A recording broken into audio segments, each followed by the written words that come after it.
Katika sherehe hizi za kumshukuru Mungu zilizofanyika hapa katika shule ya sekondari Nyanza jijini Mwanza, Mchungaji Nurueli Elia anasisitiza wahitimu hao wa kidato cha 4 katika mwaka 2024 kusimamia maono yao huku akimtegemea Mungu.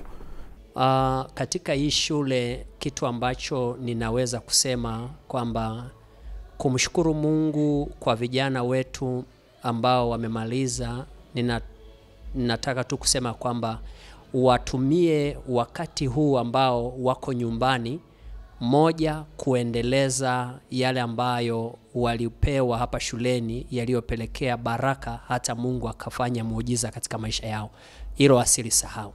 Lakini pili, tunapenda kuwaambia tu ya kwamba wasiache focus ambayo binafsi kila mtu ana focus yake, ana kitu ambacho anatamani kufuatilia. Kama ni kwamba anatamani kuelekea mbele kwa masomo mpaka aone ndoto yake inafika, basi asifocus kwenye magrupu ambayo mwisho wa siku yatampatia negativities, mawazo ambayo ni hasi, yatakaweza kumvunja moyo asiweze kuendelea.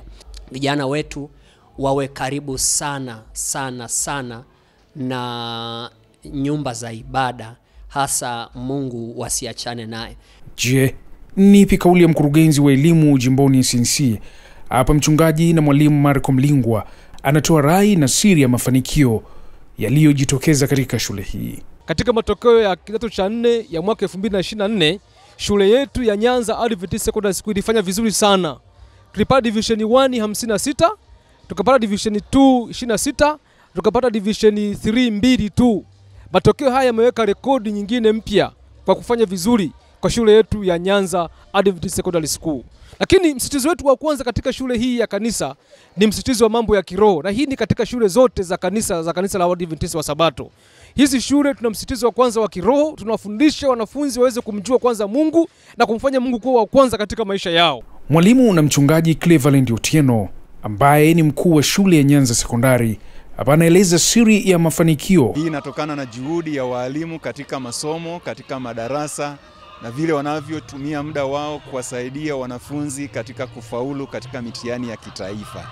Tunaamini ya kwamba mtoto wako akipata nafasi katika shule hii ataweza kufaulu vizuri na kuweza kupata nafasi ya kuendelea na elimu ya juu. CJ James na Rebecca Baraka ni wanafunzi wa kidato cha 4 mwaka 2024 katika shule ya sekondari Nyanza. Hapa wanatoa shukrani zao kwa Mungu huku wakitoa rai kwa wanafunzi waliobaki shuleni hapo na kuwataka wazazi kuleta watoto wao katika shule hiyo. Mkimtegemea Mungu, yapo makubwa ambayo atayaonesha katika maisha yenu, na msikate tamaa katika kila jambo mnalokuwa mkilihangaikia. Lakini pia nawapatia wito vijana wenzangu mlioko huko, mnakaribishwa katika shule hizi za dini za Adventist wa Sabato, maana tunajifunza mambo mengi ambayo yanatukuza kiroho, kimwili ili kulitumikia taifa, lakini pia kwa ajili ya kazi kubwa ya kimbingu. Kwa kweli napenda kumshukuru Mungu sana kwa kuwa ametujalia sisi tumepata matokeo mazuri, na pia ametujalia kwamba tumefaulu kwa uwezo mzuri na tutaenda kila mmoja katika sehemu pake. Hakika ni jambo la heri na ni jambo la kumtukuza Mungu. Kwa hiyo ningependa kuwashauri pia wanafunzi wengine pamoja na wazazi, mkaribie sana katika shule ya Nyanza. Ni shule ambayo inaweza kumjenga mwanao vyema zaidi na kaendelea zaidi katika kiroho, kimwili pia na kiakili zaidi. Karibuni sana katika shule ya Nyanza.